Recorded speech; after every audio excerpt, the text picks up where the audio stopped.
Welcome back to the channel. My name is Lisa Elvin Staltari, and I am a genealogist and a passionate traveler.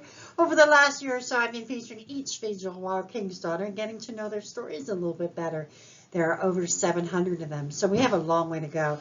Today, we're featuring episode 159. I can't believe we're already there. But before we begin, I want to show you how you can support the channel. The first three keep you in the know. Subscribe, like, and notify. The next three are ways to help the channel grow. Coffee, Etsy, and Patreon are all ways of showing your support. Have a look and explore that if that is something that you would like to do. Let's get to know our Fille du Roi of this episode. So this is episode 159 featuring Catherine Drolet. She is a viewer request. I only have her once in my files. My best friend's daughter has her as a grandmother. So I would love to find out who is related to our Catherine Drolet. So Catherine would have been born about 1631, making her quite a bit older than our average Fille du Roi. She was born in Paris, France. She would have been born in the 5th arrondissement. Remember, we talk about Paris being laid out in circles. And the 5th arrondissement, the 5th circle, is where she would have been born. And the church that she would have been baptized in would have been Saint Médard, which you can see in the middle. It dates from the 14th century. The 5th arrondissement is kind of known as the Latin Quarter, and it gets its name not because of any Latin as we know it, but because of the language, because of the education. The Sorbonne is on here. And so what we're looking at is a woman who is born in 1631, marries, and is a widow, but does not have any children. So let's have a look at her voyage to New France. So talk about starting your life at 40. She would be a widow and be 40 years old about when she crossed that ocean. Just remarkable. She signed up to be a Fille du Roi. She brought with her about 200 pounds. Dowry worth about 200 pounds, and she arrived in Quebec City on August 15th, 1671. And so we return to Pierre Chamard, who we got to know in episode 158. He is as well. Let's just review where he's from. He's from La Rochelle, France, in the Church of Saint-Hilaire. His parents were Jean Chamard and Jeanne Pipit. Just to give you an idea of La Rochelle, it was founded during the 10th century and became an important harbor in the 12th. Until the 15th, La Rochelle was to be the largest French harbor on the Atlantic coast, dealing mainly in wine, salt, and cheese, my favorite things. The name was recorded as Rupelaf in 961, from the Latin meaning little rock. La Rochelle has one of the richest histories of all the towns of France, from its beginnings as an area where the Knights of Templar had their strongest base. Eleanor of Aquitaine married Henry Plantagen in 1152, who became King of England, as Henry II in 1154, thus putting La Rochelle under Plantagenet rule, and hence the whole Catholic and Protestant, battle. And Louis VIII recaptured it in the 1224 siege of La Rochelle, and you see some of the castles that were created during the Plantagen control. Henry II built the Vauclair Castle, and which you can still view today. From 1568, La Rochelle became a center for Huguenots. That is not to say that anyone who came from this area would have been a Huguenot, but it certainly would have been affected by the battles that were raging at the time. So Pierre and Catherine were married on October 19th, 1671, and Catherine did receive the king's gift of 50 pounds. So they began their new life together, older, and let's have a look at what they created. Pierre and his first wife, Florimond, had settled in Charlebourg, and so they continued that.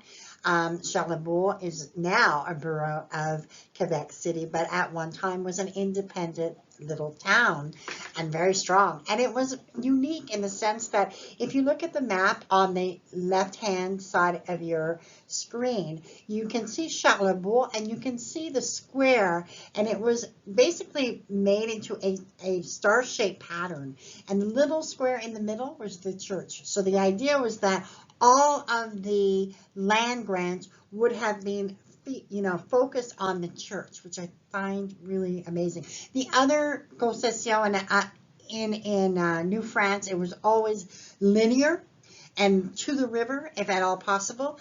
And so this was a very unique star-shaped pattern, and we have Charlebourg, Bourg-Royal, and Petit-Torvaigne that were shaped like that. There was a couple more in Canada that were designed like this. It's a very unique layout. You can even see in the mid-1960s, they took an aerial view, and there it still is, the star-shaped pattern.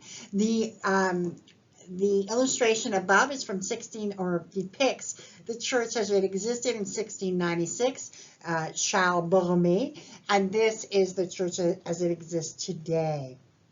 The origins of Charlebourg began in 1626 when it was given to the Jesuits. And the intendant of in 1655, they really didn't do that much. It was called Notre Dame des Anges, and by the 1665, Jean Talon said, you know what, I want to create new cities. They weren't really, there's a lot of friction with the Jesuits at this point. And so basically the little village that could, you know, became a very important part of Quebec, and it is an agricultural area. And it's in addition, it is a vacation center. Becomes very much an urban place at the moment, and definitely one of those places you need to see when you visit Quebec, because it really tells you the story of Quebec even before 1634. Remember that during 1626, I mean, this is the very beginning when the very first settlers were establishing La Nouvelle France. So very important to have a look at that. So they would have 3 children in all. Anne would marry Charles Boimy and would have 8 children, all of whom survived. They had an unnamed boy who died at birth. And there is a son named Pierre, born in 1677, who's mentioned in Peter J. Gagne's book, but whom I could find no other information on. Therefore, if this is your fille du roi, you would descend only from Anne, a remarkable achievement to be sure, because obviously, as of 1729, there were 34 descendants from this one line. So I'm fascinated to know, particularly with the late star, if this is your fille du roi, please let me know, because I really am interested. Pierre would pass away at age 55, you know, in 1689. It does say 62, but according to my records, he would have been 55, but who knows, you know. And then Catherine herself would pass away September 26, 1699, at the age of, remarkable age of 78. As always, I like to list for you in the notes actually there are 6 different resources that I use. I use other ones too, and I'll probably be updating this, you know, as I go through it. But definitely these are the hardcore. I always go back to these all the time. So have a look at those in the notes if you're trying to find new resources for yourself. And now we come to the end of episode 159. Catherine Drolet was here, you know, for such a short time, and was older, and was restarting her life. And so I think it's remarkable that she came, and I mean, they were married at least 19 years based on his death. And so she was able, it's just an example of someone not giving up. And if you are a descendant from this remarkable lady, I think you should actually be very proud, because she, despite her age, came across, had money, and managed to create a descendancy for herself. So for that, we thank her. We thank her for her sacrifice. We thank her for her courage, and she is remembered.